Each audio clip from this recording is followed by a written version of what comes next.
اگر آپ تہجد کے وقت اٹھے ہیں تو سب سے پہلے آپ کیا پڑھیں گے؟ حضرت عائشہ رضی اللہ تعالی عنہا فرماتی ہیں کہ رسول اللہ صلی اللہ علیہ وسلم جب رات کو تہجد کے لیے اٹھتے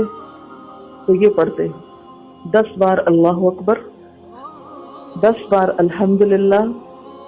10 بار سبحان اللہ و بحمدہ،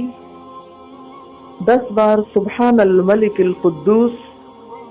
10 بار استغفر اللہ، 10 بار لا الہ الا اللہ، اور پھر 10 بار اللہم اعوذ بک من ضیق الدنیا و ضیق یوم القیامہ، میں تیری پناہ میں آتا ہوں دنیا کی تنگی سے اور قیامت کے دن کی تنگی سے۔ اللہم اعوذ بک من ضیق ضاد یہ قاف، من ضیق الدنیا و ضیق یوم القیامہ، یہ بھی 10 بار، اور پھر فرماتے اللہم اغفر لی